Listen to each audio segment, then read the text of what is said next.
Happy Wednesday. This is episode 24, and today I want to talk to you about my sexual orientation. Um, as you guys know, I am openly gay, and a lot of people always have questions on when did I discover this, if it's something where you were born or if you just decide to be gay. And I want to begin by letting you know that this is my story. This is my experience. It's very different. It can be very different from person to person. And I discovered early on, I always felt early on that I was different. And it's very difficult to put in words the way you feel in those moments. And especially when you're a young kid, um, whenever I think about what was something that made me feel different, I think more than anything was this attraction that you begin to have for someone of the same sex because you're young, so it's not like it's sexual, but it's definitely something where you look to your right and there's a girl and you don't see her the same way that you see um, a boy. And then whenever you start watching TV, like in my case, I would be I would be more curious to see the male actors than the girl actresses.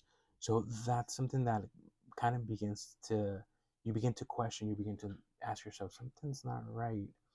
And then I'm not sure, but like in a Mexican household, being a very traditional household with a lot of very religious, and not only that, but whenever you go to a Mexican party, for the most part, you have all the men outside and then all the women outside, and most of the time the kids are running everywhere.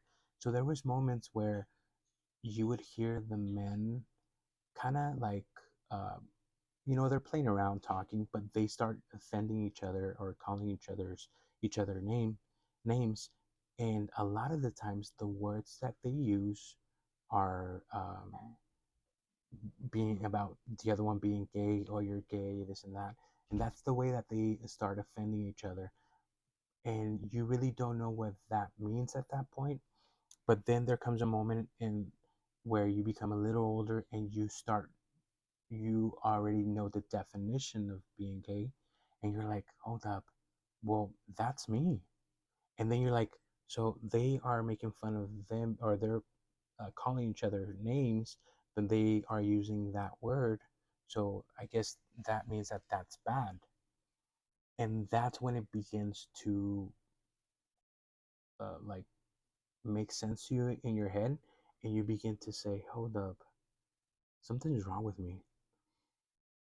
And then back in the 90s, in the early 2000s, maybe, well, mostly the 90s, in your elementary school, middle school, and high school, you really didn't see openly gay individuals. So you didn't grow up like a straight couple would, like, or a straight kid would, like having a girlfriend, walking around the hallways with your girlfriend, um, going to the movies after school, or going to the movies during the weekend, or getting ready for prom and making sure that you go take, you ask the girl that you like to prom. That really didn't happen when I was growing up. I think now things have changed, and I've seen a lot of LGBTQ individuals really embrace who they are early on. But in back in the 90s, that wasn't really common to see. So luckily, I never felt bullied. I never felt like anybody bullied me because of my sexuality. I like most kind of hid it throughout my elementary school and middle school and high school. I know that several people, of course, could tell that I was gay, but it wasn't something that um, I was trying to show. Like I always tried to, I guess, like many try to suppress that. Whenever you interact with so many kids your age, and then high school comes along, you do become like you're going through puberty, you're going through all these changes within you. So you do begin to like other kids and whatnot, but you learn how to kind of like suppress it and not say anything about it. And then whenever I remember that there was a time whenever I was, I guess, in the elementary school, and I told myself there's going to be a time when you're 18 years old and you're going to be an adult, and you're going to be able to be who you want to be and who you are, and it's going to be fine because you're going to be strong enough to embrace who you are. And that was something that I always tell myself, like, just, hide it for a few years, and then once you're 18, you'll be good to go. Growing up in Dallas, we have a gay district, and around that district, I had a lot of family. So when we would go visit the family, I would always see the street, and I would always see the bars and the clubs. And if it was late at night on the weekends and we would pass by, I knew that eventually I would be walking down those streets. So I always had something to look forward to. As I began to get older, I began to tell myself, because I did have a few girlfriends.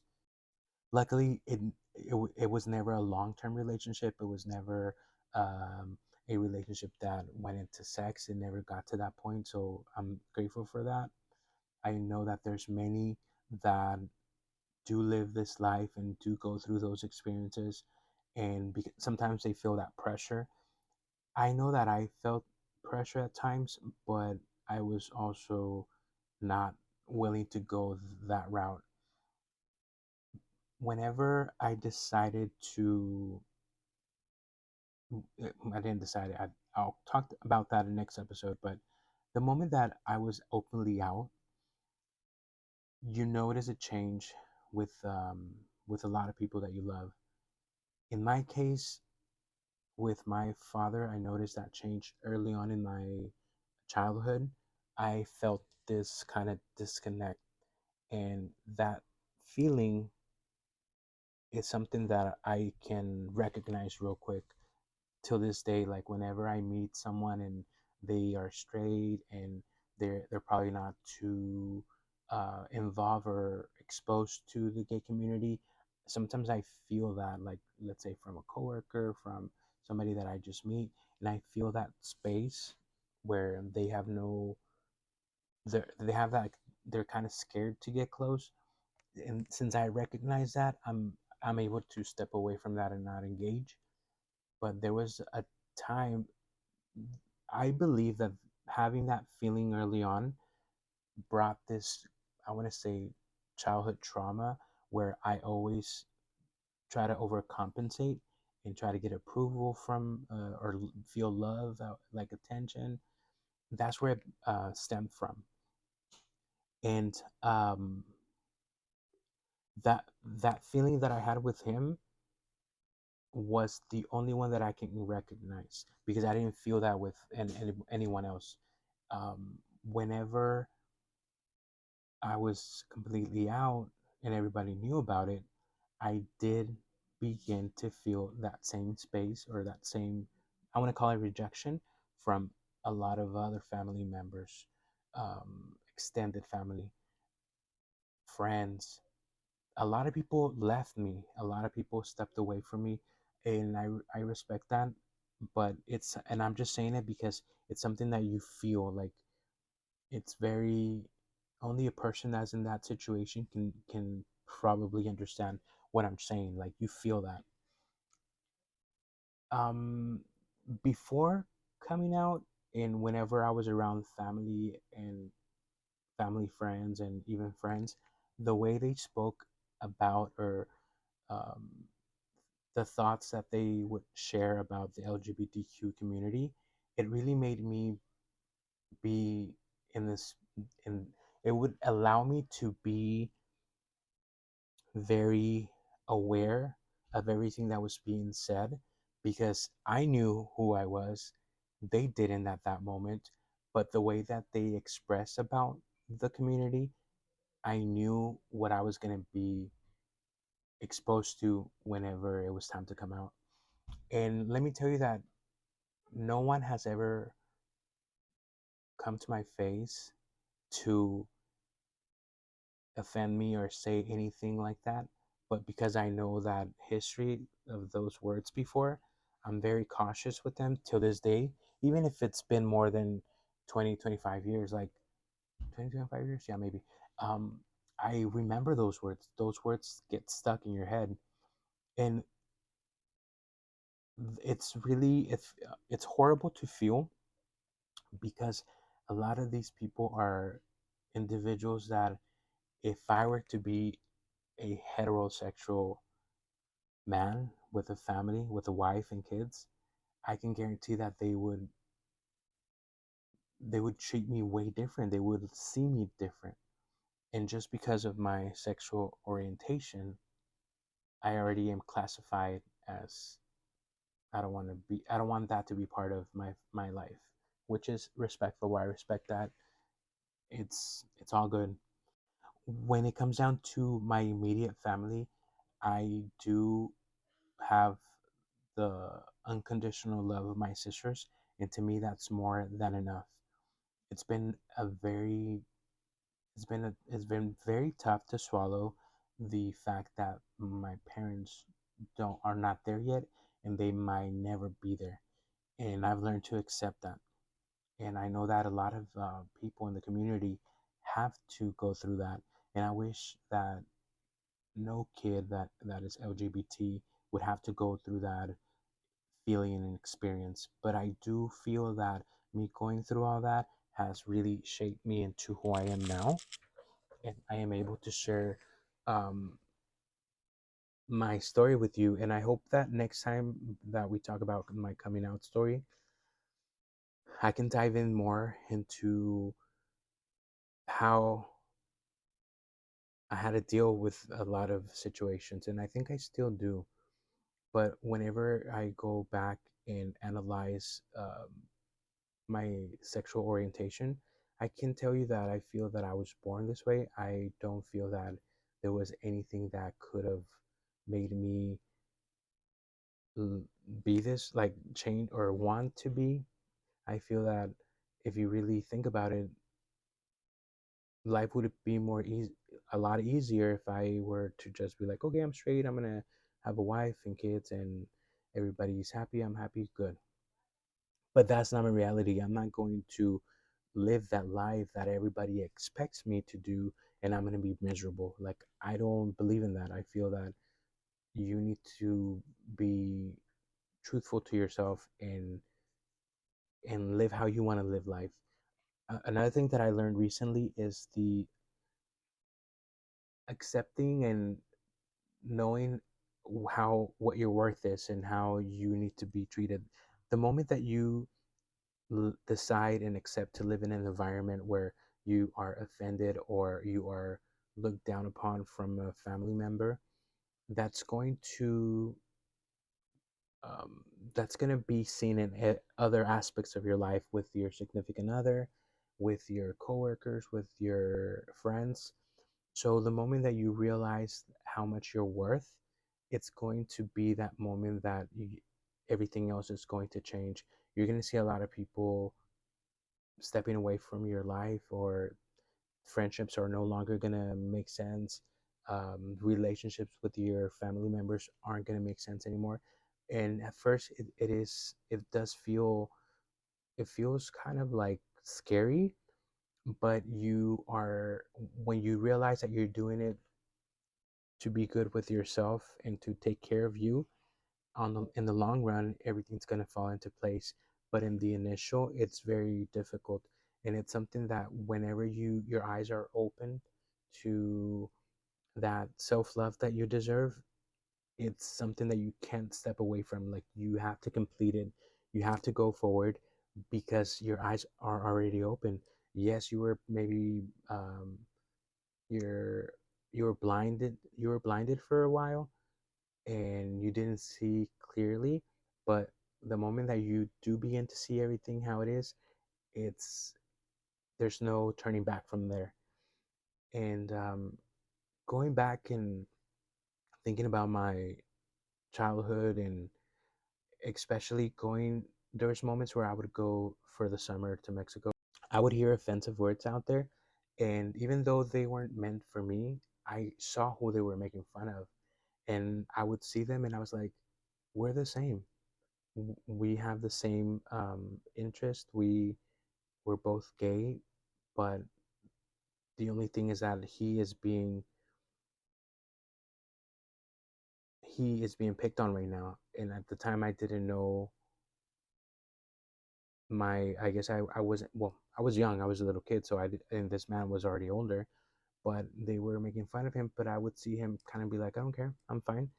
And I admired his strength to stand straight and to defend himself. But the fact that all these other kids my age were making fun of him brought me a lot of fear, because I was like, I better not make it obvious, because the moment that I do, those attacks are going to come this way. And I remember at that moment, I was like, y'all need to stop. That's not right. That's not something that we do in the States.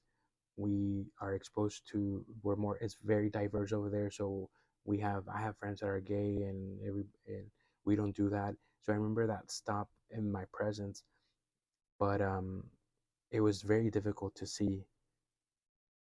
And then there's moments now that I'm an adult and I go out there, and not anymore, but like whenever I was in my early 20s, I would go to Mexico, and I had that fear that I was going to be um, picked on, I guess, or they were going to make fun of me. But then I realized that times change, and you go to Mexico now, and it's a different culture. Like, I love going to Mexico City, and there's a huge gay scene out there, and you no longer feel I no longer feel like I'm in a place where they don't accept it. I actually feel sometimes more comfortable in Mexico City than here in Dallas. Um, so things have definitely changed, and I'm very excited for this new generation that gets to experience something different and doesn't have to go through a lot of what other um, individuals in the LGBT community have gone in the past. This past weekend, I did go to Pride here in Dallas. I usually don't go. I usually, back then, whenever I would consider going, I really never had anyone that wanted to come with me. And this year, the same thing happened. I did ask several people to come join me, and they all said no. They all had things to do. So I told myself, Junior, do you want to go? Yes, let's go. So I took myself to to Pride here in Dallas, and I walked a lot. I visited all the vendors, and I took the time to sit down and people watch.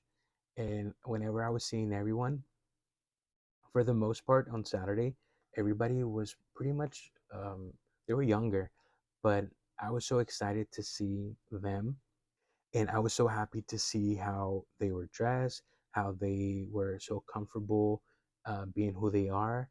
It was like a beautiful thing to see. And then after that, I took myself to a rooftop here in Dallas, and I had a cocktail by myself, and I ate, and it was great. And it was a really great experience. And a lot of people in the gay community, whenever you ask, hey, let's go to Pride, I've heard a lot say, no, I don't go to those. I don't do that. That's not for me.